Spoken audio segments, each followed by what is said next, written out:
प्यारे बच्चों नमस्कार, वेलकम टू नॉलेज आश्रम। बच्चों कल हमारा मेंसुरेशन का पहला लेक्चर हुआ था और उसमें हम लोग प्रिज्म के बारे में पढ़े थे। यहाँ पे लिखा भी हुआ है और इसमें कुछ फॉर्मूले भी करवाए गए थे, उन पर कुछ एक दो एग्जाम्पल भी करवाया था मैंने।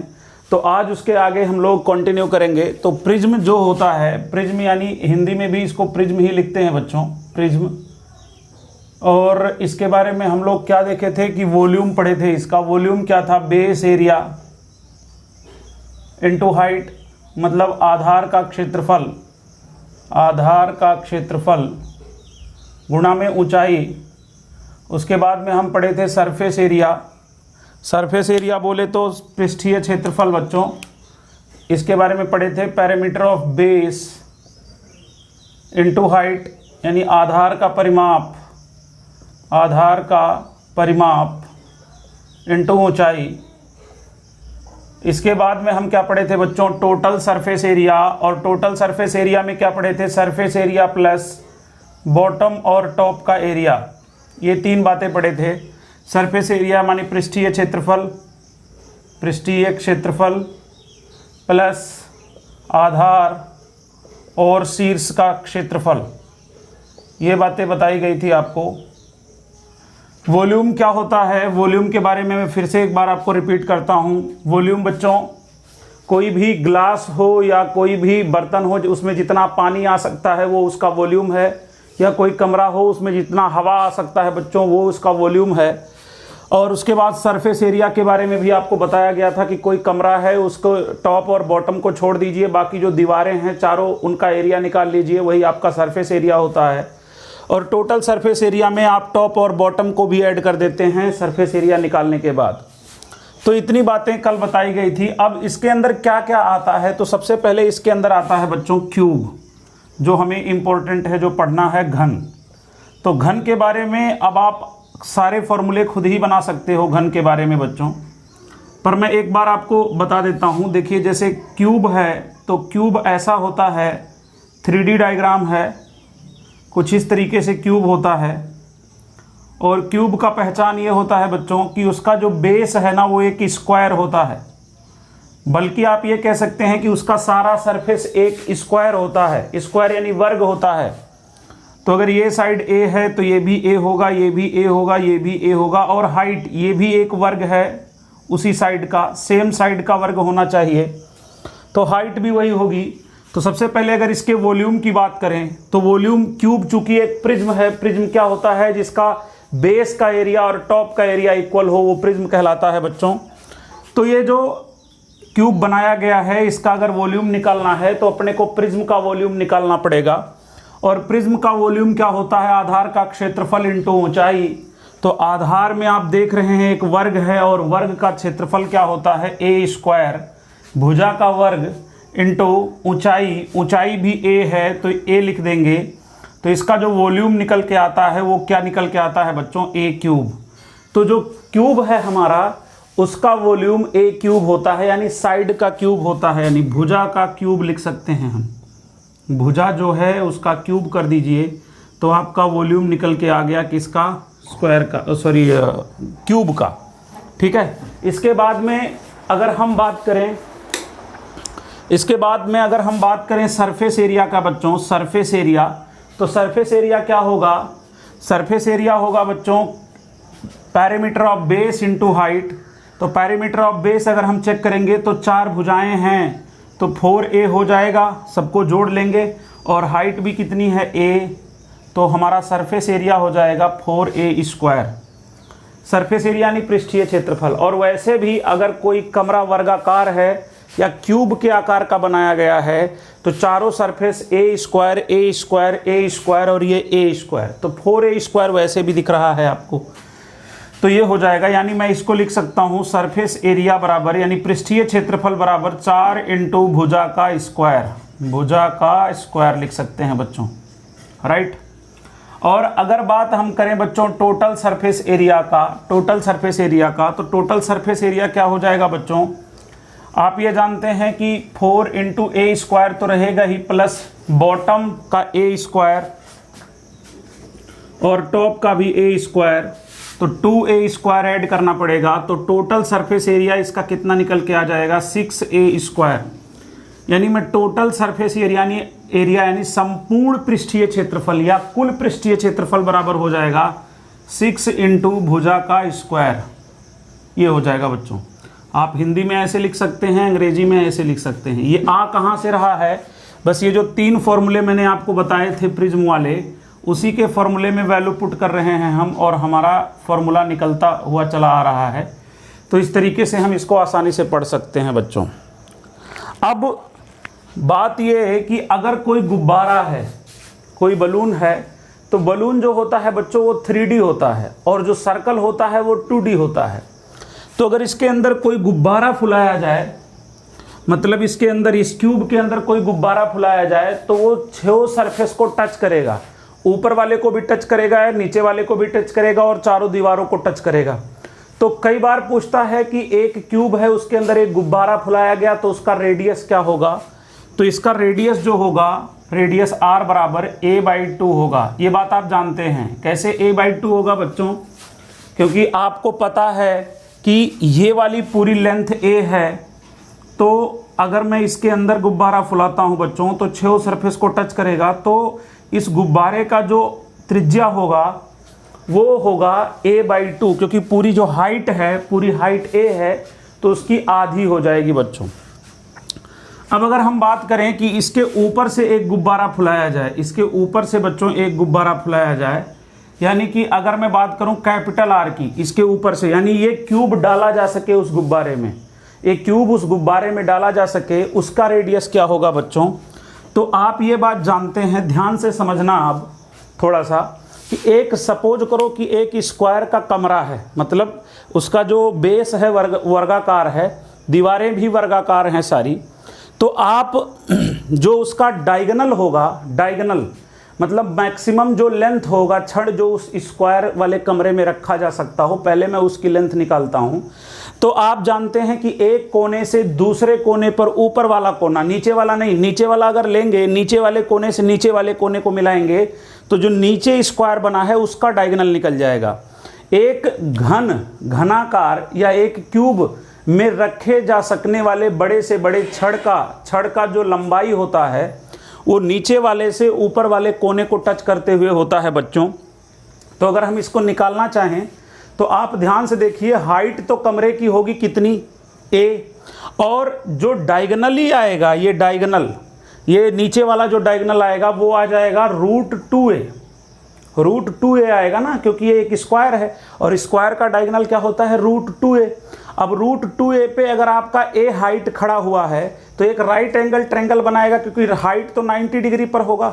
यानी आप ऐसे समझिए इसको कि एक वर्गाकार कमरा है ऐसे, जिसकी प्रत्येक भुजा कितनी है बच्चों a है। अगर मैं इसका डायगोनल निकालूं तो √2a हो जाता है। और अगर इस पर मैं कमरा बनवाना चाहूं, तो ये देखिए दीवार ऐसे खड़ी होगी, चारों कोनों पर पिलर होंगे कि नहीं होंगे।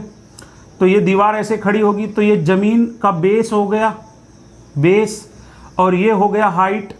और यहाँ से जब आप डायगोनली इसको ऐसे मिलाओगे, तो ये एक राइट एंगल ट्रायंगल बनेगा। इस प्रकार से आपको दिख रहा होगा, इस प्रकार से एक राइट एंगल ट्रायंगल का निर्माण होगा, जिसका आधार है √2a और हाइट है a। तो मैं अलग से एक राइट एंगल ट्रायंगल बना देता हूँ, आधार है √2a और हाइट है a। तो जब आप इसका डायगोनल निकालने जाओगे बच्चों, तो पाइथागोरस थ्योरम लगाना पड़ेगा आपको। पाइथागोरस थ्योरम क्या होता है कि आधार का स्क्वायर प्लस लंब का स्क्वायर, तो √2a का होल स्क्वायर प्लस a का स्क्वायर का अंडर रूट करना पड़ेगा आपको। तो ये हो जाएगा 2a² और ये हो जाएगा a²। तो हमारा जो मैक्सिमम लेंथ का जो छड़ आने वाला है, मैं यहाँ पे लिख देता हूँ मैक्सिमम लेंथ, किसी भी मतलब कोई रॉड हो, उसका मैक्सिमम जो लेंथ हो सकता है वो हो सकता है √2a, वो √3a, क्योंकि जब आप इसको सॉल्व करेंगे तो √3a आ जाएगा। और इसी का आधा जो होगा वो इसका रेडियस होगा, इसी का जो आधा होगा वो रेडियस होगा। क्योंकि देखिए इस कोने से लेके नीचे वाले कोने पर मिलाना पड़ेगा अपने को, इस कोने से कहाँ मिलाना पड़ेगा, नीचे वाले कोने पर। तो जो सर्कल जाएगा वो इस कोने को भी टच करता हुआ जाएगा, बाहर वाला ऊपर से ऐसे, और इस कोने को भी टच करेगा। तो ये जो ऊपर वाला पोर्शन है और ये जो नीचे वाला पोर्शन है, इसका लेंथ आया है √3a, और इसका आधा कर देंगे तो √3a/2।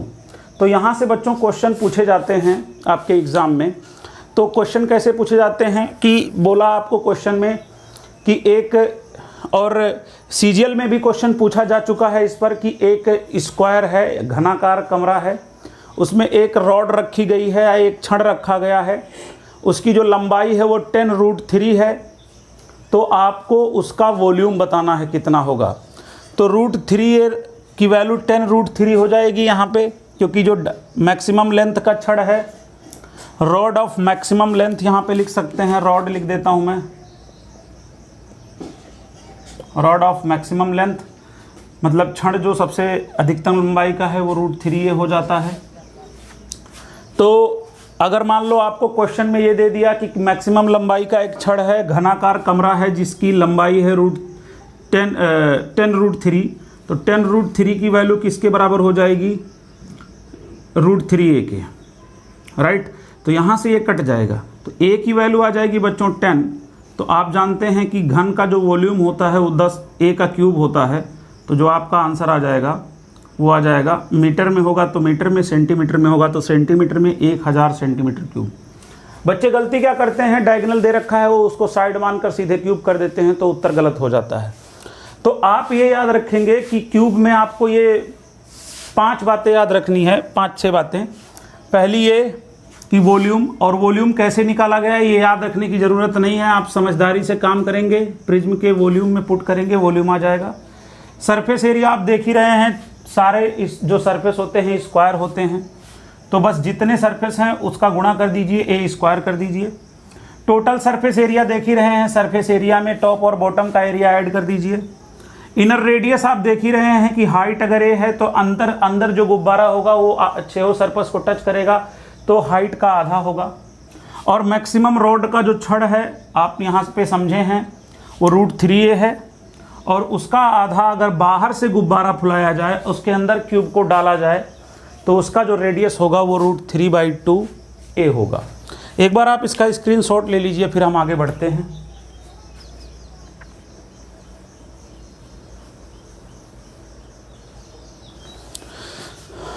चलिए बच्चों आगे चलते हैं। तो ये फंडा था बच्चों क्यूब का। आप देखिए प्रिज्म अगर आपको पता है तो प्रिज्म से आप क्यूब बहुत आसानी से सॉल्व कर सकते हैं। अब अगर बात करें बच्चों इसी के साथ साथ क्यूबॉइड की, क्यूबॉइड यानी घनाभ, और क्यूब यानी क्या था, घन। क्या फ़र्क होता है पहले दोनों में ये समझें आप। जो अभी आप घन पढ़े हैं बच्चों, उसका जो बेस होता है वो एक स्क्वायर होता है, और जो घनाभ होता है उसका जो बेस होता है वो एक रेक्टेंगल होता है। आप अपने लाइफ में कई सारे कमरे देखे होंगे जो एक स्क्वायर जैसा दिखाई देता होगा, आधार फर्श उसका, तो और हाइट भी अगर उतना ही बनवा दिया जाए जितना एक साइड है फर्श का, तो एक घनाकार कमरा हो गया। कई ऐसे भी कमरे आप देखे होंगे कि लंबाई ज़्यादा है चौड़ाई कम है उस कमरे का, तो वो बच्चों एक क्यूबॉइड है। लेकिन आप जानते हैं ऊपर छत का भी एरिया वही है और नीचे उसके आधार का भी एरिया वही है, तो वो भी एक प्रिज्म ही है। तो बच्चों प्रिज्म के अंदर आप एक चीज़ पढ़ चुके हैं, दूसरे की बात करते हैं। तो अगर मैं क्यूबॉइड बनाऊं यहाँ पे बच्चों, तो क्यूबॉइड कुछ इस तरीके से बन जाएगा आपका।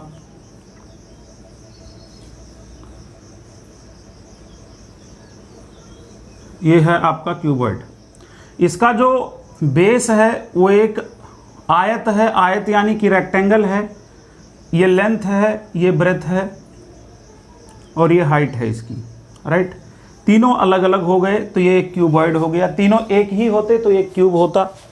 अब बात कर लेते हैं वॉल्यूम की। तो है चूंकि प्रिज्म, तो इसका वॉल्यूम कैसे निकालेंगे, बेस एरिया इंटू हाइट। अब आप रेक्टेंगल का एरिया तो जानते ही हैं, तो बेस में लेंथ इंटू ब्रेथ कर देंगे, लेंथ इंटू ब्रेथ, आधार का क्षेत्रफल आ गया, इंटू हाइट कर देंगे इंटू h। तो आपको वॉल्यूम मिल गया है किसका बच्चों, क्यूबॉइड का। तो क्यूबॉइड का वॉल्यूम क्या होता है, L into B into H. बात अगर सरफेस एरिया की करें बच्चों, सरफेस एरिया की, तो सरफेस एरिया में क्या हो जाएगा आपका, perimeter of base into height. तो पेरीमीटर ऑफ बेस की बात करें तो आप देखिए परिमाप क्या होता है, चारों भुजाओं का जोड़। तो ये एल है तो ये भी एल होगा सामने वाला, और ये बी है तो ये भी बी होगा इसके सामने वाला। क्यों ऐसा? क्योंकि हम जानते हैं कि आमने सामने की भुजाएं बराबर होती हैं एक आयत में, रेक्टेंगल में। तो 2l प्लस 2b मैं लिख सकता हूँ, 2l प्लस b कर देता हूँ ब्रैकेट लगा के, तो 2l plus 2b into height h हो जाएगा आपका, स्मॉल h ही रहने देते हैं एक बार।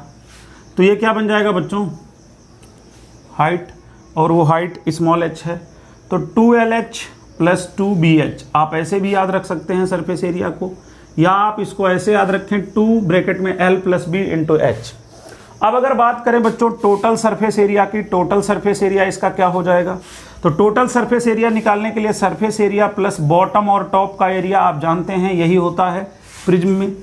तो सरफेस एरिया क्या आया था, 2lh plus 2bh plus bottom का एरिया l इंटू बी, तो टॉप का एरिया भी l इंटू बी ही होगा, क्योंकि एरिया तो इक्वल ही होगा टॉप और बॉटम का, तभी ये एक प्रिज्म बन पाएगा। तो 2lb और ऐड कर देंगे हम, तो आ क्या गया ये 2 अगर कॉमन करना चाहते हो तो LH plus BH plus LB। तो ये हमारा हो गया बच्चों टोटल सरफेस एरिया, ये बन जाएगा टोटल सरफेस एरिया, यानी कि टोटल सरफेस एरिया यानी कि संपूर्ण पृष्ठीय क्षेत्रफल किसका, एक क्यूबॉइड का। ठीक है बच्चों। इसके बाद अगर डायगोनल की बात करें, डायगोनल की, वो जो पिछले में आप पढ़े थे, पिछले मतलब क्यूब में, तो जो मैक्सिमम रॉड रखा गया था वो डायगोनल ही था। मैक्सिमम रॉड जो रखा गया था, तो मैक्सिमम रॉड की लेंथ कितनी थी क्यूब में, √3a। कैसे आया था ये आप देखे थे। अगर इसके डायगोनल की बात करें कि एक घनाभ में रखे जा सकने वाले बड़े से बड़े रॉड की लंबाई अगर आपको पता करनी हो बच्चों, तो कंडीशन वही है। अब चूंकि अब ध्यान दीजिए आपकी जो बेस है वो एक आयताकार है, तो अगर बेस एक आयताकार है बच्चों, तो इसका ये लेंथ हो गया, ये ब्रेथ हो गया। अगर मैं यहाँ से डायगोनल देखूँ तो ये लेंथ ये ब्रेथ या 90 डिग्री, तो ये l² प्लस b² का अंडर रूट हो जाएगा, इतना हो जाएगा।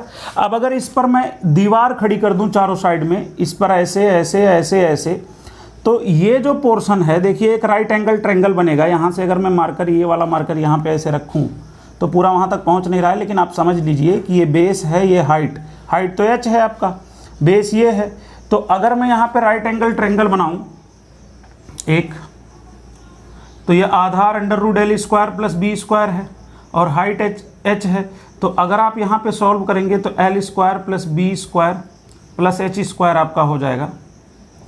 तो ये आपका डायगोनल हो जाएगा बच्चों, l² plus b² plus h² हो जाएगा, सबका अंडर रूट हो जाएगा ना, सबका अंडर रूट हो जाएगा।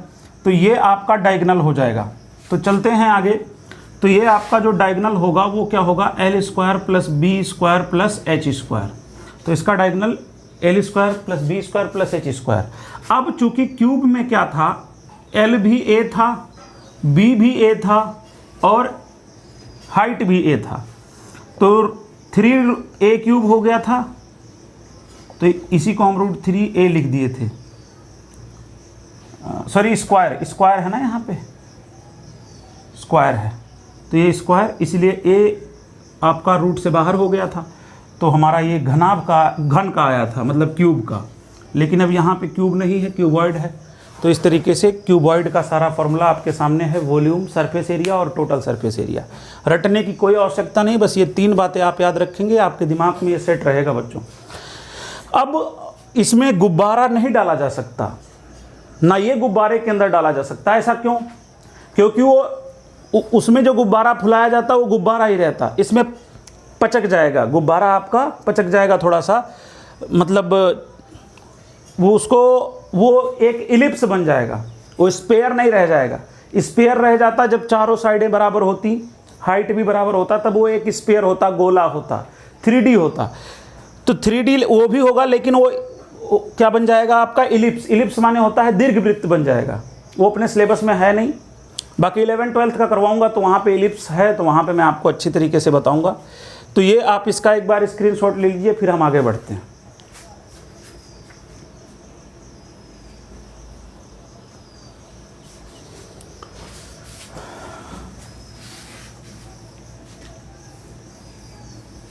चलिए बच्चों, अब बात करते हैं सिलेंडर की, जिसको बेलन कहा जाता है।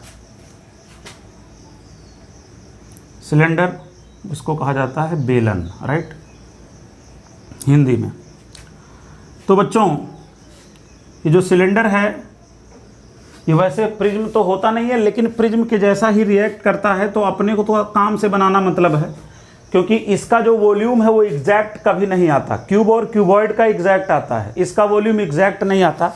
क्यों नहीं आता अभी आपको समझाऊंगा। पर प्रिज्म के जैसा है, तो अगर ये फॉर्मूला हमें फॉर्मूला लर्न रखने में हमारी मदद करता है तो लगाने में कोई प्रॉब्लम नहीं है। एक बार मैं बनाता हूँ बेलन। बेलन कुछ इस प्रकार से होता है बच्चों।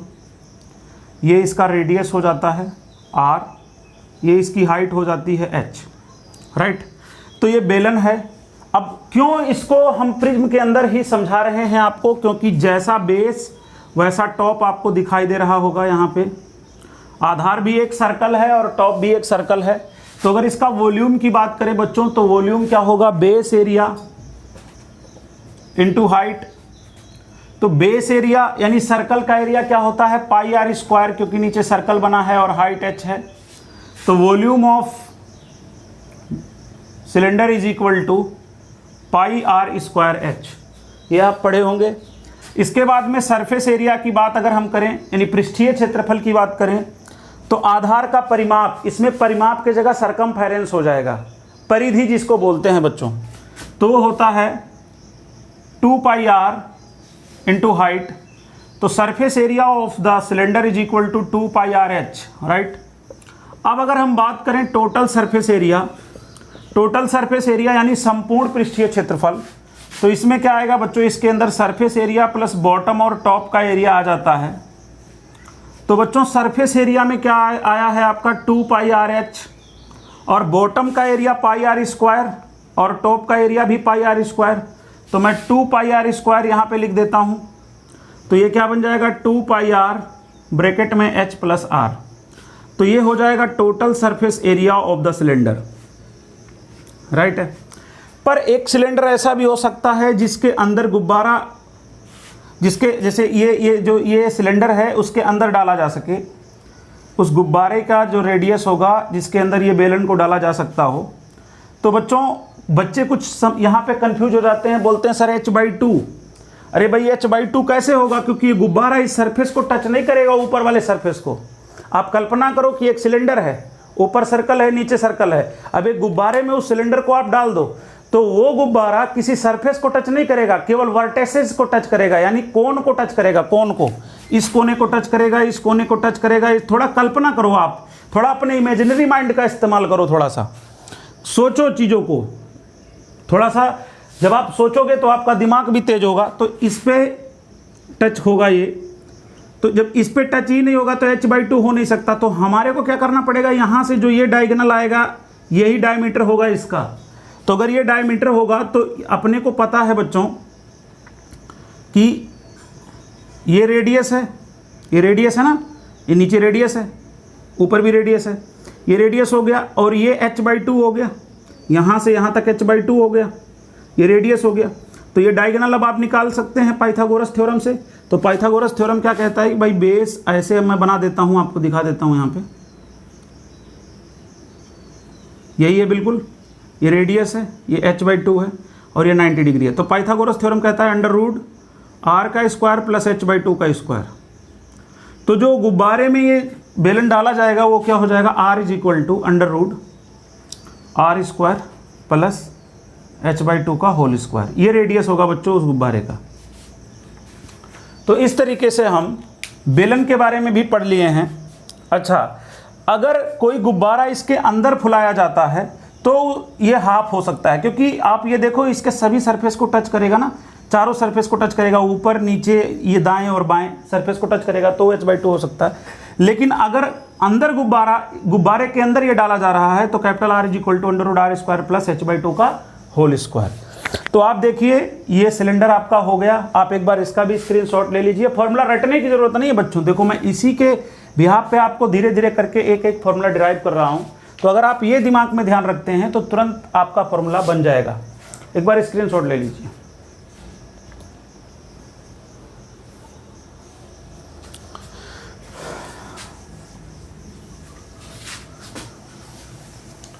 तो प्रिज्म के अंदर आपने क्या क्या देख लिया बच्चों? क्यूब देख लिया, क्यूब के बारे में सारा आपने पढ़ लिया, जहाँ जहाँ से क्वेश्चन आते हैं। क्यूबॉइड के बारे में आपने देखा, घनाभ, और उसके बाद में आपने देखा सिलेंडर यानी बेलन। तो बच्चों ये 3 बातें हम पढ़ चुके हैं। अभी फॉर्मूला आपको बताया गया है। आज आप फॉर्मूले को अपने से डिराइव करने का प्रयास करेंगे ये लिखकर। बाकी नेक्स्ट क्लास में इसके मैं क्वेश्चंस आपको करवाऊंगा। फिर इसके बाद एक इसमें होलो सिलेंडर भी आता है, खोखला बेलन, उसको नेक्स्ट क्लास में करेंगे बच्चों। ओके बच्चों, बस आज के लिए इतना ही, और वीडियो को अंत तक ज़रूर देखें बच्चों।